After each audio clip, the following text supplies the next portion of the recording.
Hi, everyone. Nice to meet you all.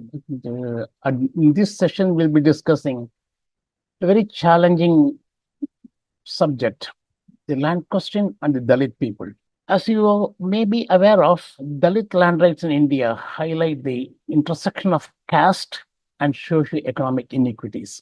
Historically excluded from land ownership and access to resources, Dalits face systematic barriers that perpetuate poverty and marginalization. Understanding these challenges is essential for addressing structural injustices and ensuring equal opportunities, dignity, and empowerment for this historically oppressed community. Dalit land rights are about more than property ownership. They represent a fight for equality, dignity, and opportunity. Despite constitutional protection and progressive policies, Dalits still face structural barriers in accessing and owning land. These barriers stem from entrenched caste hierarchies, which perpetuate exclusion and exploitation even in modern times. Exploring these issues in this session, will provide insights into socio political challenges and the legal and grassroots efforts that are needed to ensure justice. At the core is the struggle for Dalit land rights, which is a fundamental fight for humanity and the empowerment. Landlessness among Dalits reflects centuries of marginalization, but it also reveals the remarkable resilience and capacity for collective action. I will try to make a brief presentation to provide historical context on the exclusion of Dalits from land ownership, highlight some of the current barriers and ongoing grassroots efforts, and also give you an outline of possible actionable solutions for equitable land rights. First, let's go into the background. We have a couple of at least three areas where the background we should keep in mind when we talk about Dalit land rights. One, the Dalits' historical deprivation of land and education. Second, their exclusion from land ownership.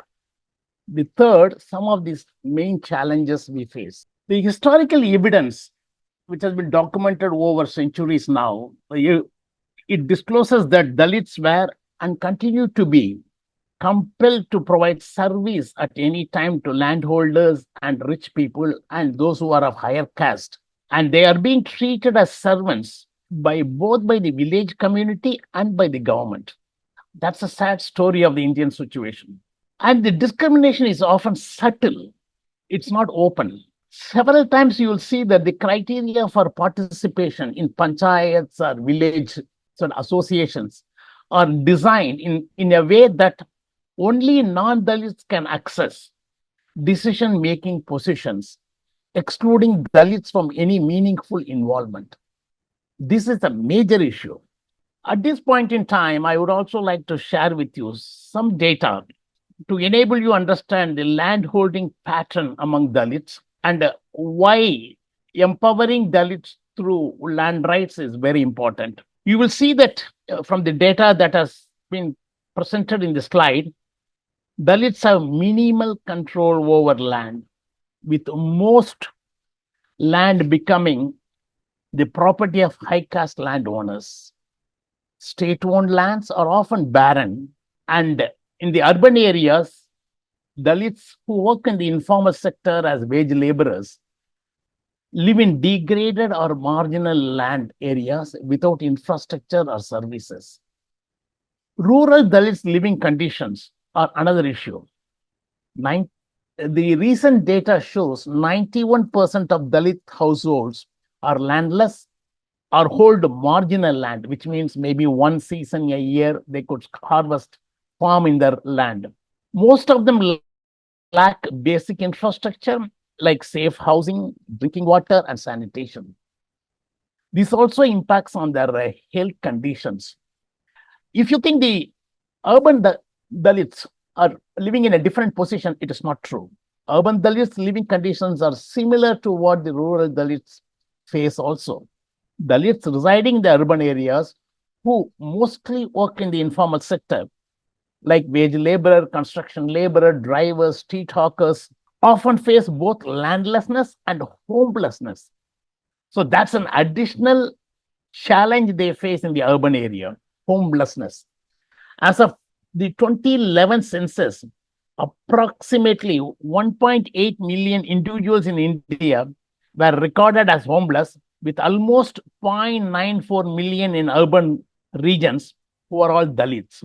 Additionally, over 43% of Dalit households across India live in semi permanent or temporary structures, a figure that rises to 50% in the rural areas. For example, in Bangalore, which is an IT city, Silicon Valley of India or Asia, if you call, urban poor settlements, slums are dominated by Dalit migrants, close to 90%, and also minorities. The situation is no different in cities like Mumbai or Kolkata or Delhi or Chennai. They have no land patta on hand. They live a very uncertain life in these urban centers. So it's a double discrimination, double deprivation that happens in the urban areas. This indicates that a significant portion of Dalit families overall lack stable housing, access to land for farming or livelihoods, while specific urban data for Dalit homelessness is not that clear. These figures highlight the critical need for targeted investments to address land and housing situation for Dalit communities. Next, I will talk about significance of land ownership for Dalits. See, as we saw earlier, Dalits own very less percent of land, and they depend on land owning groups in the rural areas, land owning families, land owning caste, land owning jamindars in the rural areas for the survival, for their livelihoods. This is also an indicator of growing disparities which we need to address. Let's see what are the issues here.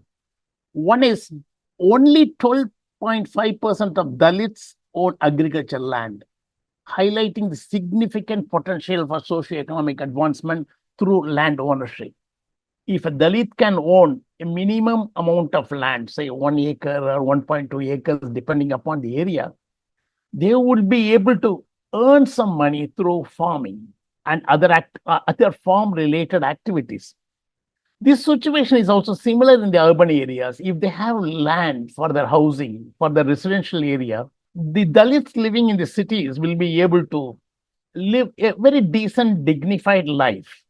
Now, we also need to understand that the land ownership is crucial for Dalits in India, as it empowers marginalized communities by offering economic stability, social dignity, and independence. It also reduces the reliance on exploitative systems, because once they have money on hand, once they have land, a little bit of land resource on hand, they can access formal loans from commercial banks. They will be able to invest a little bit here and there and then improve their economic stability. This is what a land can do, a land ownership can do to Dalits and the poor people in the rural areas. Through land ownership, they will also be able to fight against an systematic oppression, will be able to build self-confidence.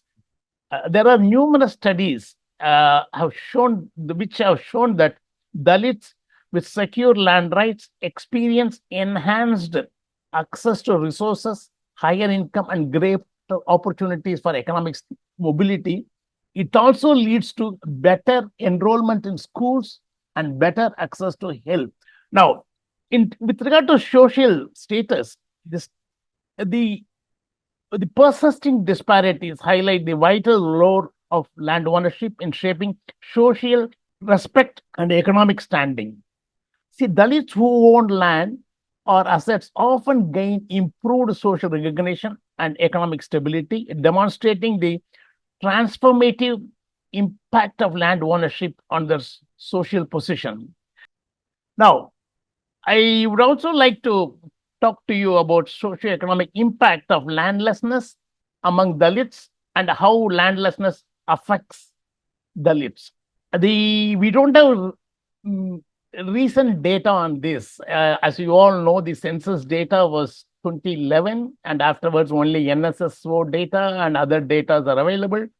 I was able to put together some data, and then I found that close to 70% of Dalits are below poverty line, and only approximately 20 to 25% of Dalits in India are estimated to be just above the poverty line. However, this percentage varies across regions. Some regions like I think Kerala, Tamil Nadu, part of Maharashtra, and all the Dalits have a little bit better access to education and health, and they have earned some more money. Their landlessness is little less. But in other states, especially the Dalit concentrated states like Bihar, Punjab, and Haryana, this situation is not true. For instance, I will also talk about the rural India, where the wage disparity for Dalit men and women compounds the problem because many of them are wage laborers both in rural areas and the urban areas. But the wage disparity makes them feel that they will not be able to move further in the socio-economic ladder. The status of education and health among Dalit remains significantly lower compared to other socio-economic groups in India, despite efforts to improve these conditions. I will also be talking about agrarian relations and dependency on landowning groups. This is a significant one. As I said earlier, a majority of Dalits are wage laborers, basic, most of them in the rural areas, which means their livelihood, their life, their sustenance depends on wage labor from farming, from those who are holding land and farm related activities. The available data shows that in several states in the rural area, Dalits are heavily reliant on landowners for employment and livelihood. In Tamil Nadu, approximately 60% of Dalits depend on landowners for casual labor, while in certain areas of Bihar, this dependency reaches near total, with more than 80% of Dalits families engaged in agricultural labor under landowners, often with limited or no access to land for themselves. This dependency increases their socio-economic vulnerability and perpetuates the cycle of poverty. Now, this is an important area which has been researched for long and it needs further research. To what extent Dalits are dependent on landowners, what is the agrarian relations, and how their dependency on landowning groups has increased in the last few decades. Available data shows that in the last 3 to 4 decades, northern states like Uttar Pradesh, Madhya Pradesh, and tribal regions and Chhattisgarh and Jharkhand exhibit severe dependency on agriculture wage labor and casual labor, with over 70% of the population engaged in these sectors. This has increased in the last 2 decades because of they have been rendered landless. Most Dalits in the urban areas work in the informal sector, lacking social safety nets to cope with economic challenges or political support. The current situation in states like Maharashtra show a significant trend of urban migration, particularly male out migration. This is driven by search for better economic opportunities. They say that 15 to 20% increase in migration from rural areas to urban centers like Mumbai and Pune over the last 2 decades alone, with a large portion of male migrants seeking jobs in street vending, driving, ancillary industries, and construction sectors. I would also like to briefly touch on Dalit women, the landlessness among them, and their life. As we all know, the social customs marginalize Dalits and further marginalize Dalit women. Actually, 65% of ration cards in India list men as the head of the household, reflecting a preference for the male members in the family. At the political level, the available data shows women's representation in decision-making structures, particularly Dalits, such as in panchayats or in traditional councils, are less than 8 to 10%, which means Dalit women do not have economic support. They are still way more suppressed. They do not have representation in the decision-making structures. I would also like to draw your attention to a combination of socioeconomic factors such as caste-based discrimination, lack of inheritance rights, and its patriarchal structure of land ownership in the rural areas among Dalit women. Even when Dalit women inherit land, a recent study showed that they often face legal and social barriers to asserting their rights. They may legally own the land, but actual ownership, the de facto decision making power, rests with a male member in their family. The majority of Dalit women, the recent surveys have found, are landless or have a very small, inadequate plots of land. So they will not be able to farm that much. And interestingly, we found the data from the Manrega, that is the the employment generation scheme, that is what they call Mahatma Gandhi Rural Manrega, reveals that 92% of those working under the program are Dalit women. So, which means they are the most marginalized and they are the most kind of seeking these social safety net programs in the rural areas. This highlights their significant participation in the rural employment schemes and the poverty also. Now, with widespread landlessness, so Dalit women survive through various means. They kind of work as agricultural laborers, domestic help, etc. And they also face financial insecurity all through. According to a recent report, 60% of the Dalit women in rural areas remain engaged in precarious labor conditions. And this is because the family does not own a piece of land. And they do not have access to natural resources to farm or to live, to make a livelihood. Now, to come to the main problems, there are some fundamental challenges which I would like to highlight. The fundamental challenges are rural violence and intimidation, which is a byproduct of caste discrimination, ineffective law enforcement. We have got several safeguards, constitutional safeguards, legal safeguard policies, but these are not being enforced, and persisting social biases and discrimination. These are the fundamental challenges which we are facing today. There are also challenges and issues in the process with regard to Dalit land rights. One is barriers to land access. There are several barriers to land access for Dalits. This is because of the failure of land reforms due to corruption, manipulation, and the absence of physical possession of land plot by the Dalits.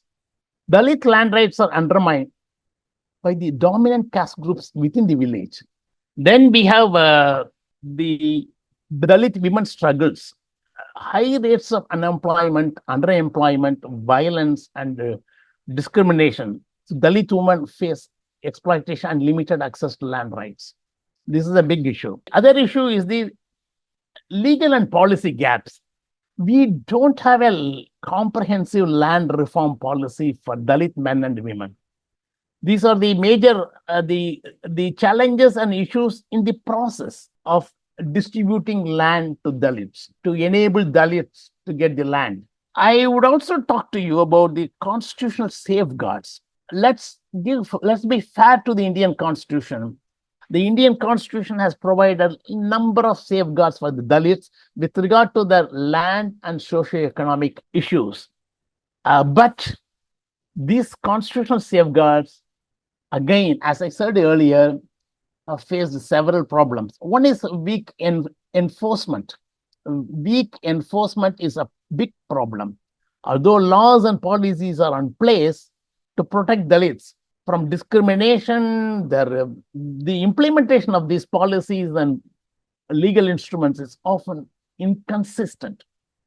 And there are significant gaps in enforcement by the authorities, from even from village to village, panchayat to panchayat.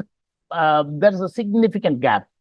As you all know, the landlessness perpetuates social prejudices, especially among marginalized groups like Dalits, by limiting economic opportunities and reinforcing systemic inequalities. Without land ownership, they face exclusion from decision making, increased dependency, and vulnerability to exploitation.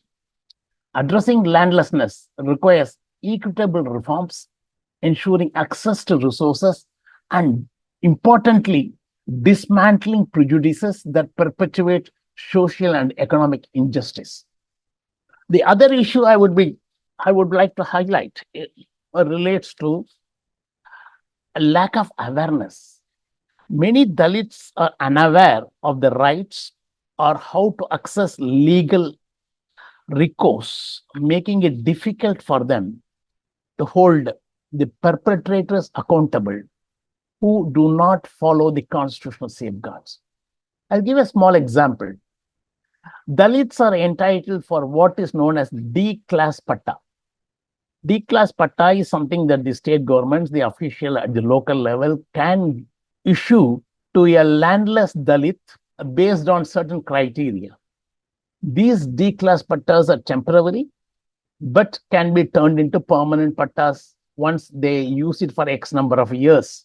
The local officials generally refuse to issue these D class pattas. Even when they issue, it's for a price. So this is where the constitutional safeguards provided are not honored. The last one I will talk about is there is a political and institutional bias.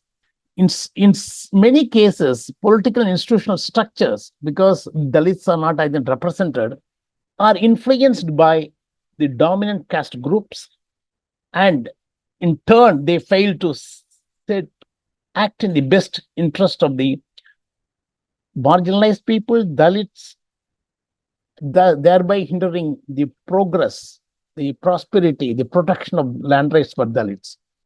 These combined factors contribute to the continued vulnerability of Dalits despite constitutional provisions aimed at their protection. But taking all these things into account, what I would say is, as a closing remark, justice matters. Are we building a just society? Are we building a just country? Are we working towards building a just community? In the last 75 years, what we have learned is there is a need for an exclusive land reform policy, land ownership rights for Dalits and Dalit men and women, and the use of protective legislations like the Scheduled Caste, Scheduled Tribe Act. There are a lot of opportunities for change. People are willing to change, and even the government institutions are willing to change, but the change is very slow. There are advocacy efforts going on, specifically targeting Dalit women and their land rights for farmland distribution to Dalit families and legal literacy programs that would reach Dalit households. These are all necessary, but these things will take a long time to yield any benefit. Now, I would also like to highlight some of the ongoing positive advocacy efforts, because we have spoken so much about problems. Let me also talk to you. Now, a proactive approach is also necessary from policymakers backed by genuine support, not just make a policy and not doing anything. I would also recommend enhanced research on land access, strengthened legal frameworks, village support systems, and national commissions on Dalit land rights for better engagement with Dalit families about the socioeconomic situation, livelihoods, and importantly, how can we strengthen their access to land and resources? It's important that we strengthen Dalits' access to land and resources in a very systematic manner without many bureaucratic hurdles, and ensuring that they feel empowered, they feel comfortable to live in an affirmative action society. Now, let me also give you the last closing remarks about what I'm thinking. In closing, securing land rights for Dalits is not about just society, but it's about transforming lives, breaking cycles of marginalization and poverty and discrimination. We, together through awareness, advocacy, and action, we can challenge the systematic inequities and ensure dignity, equality, and opportunity for all. At the end, I would like to draw your attention to a person called P.S. Krishnan. He was an IAS officer from the Andhra Pradesh cadre. He worked for more than 45 years exclusively on Dalit life, land rights, their livelihoods, and their empowerment. I would encourage you to search for his works on the internet, and that will give you more information, more data as to why Dalit land rights are very critical for the progress of the country as a whole. So thank you for your time and attention. I welcome any questions, comments, or insights you may have. Together, let's explore how we can contribute to advancing Dalit land rights and fostering a more equitable society. Thank you.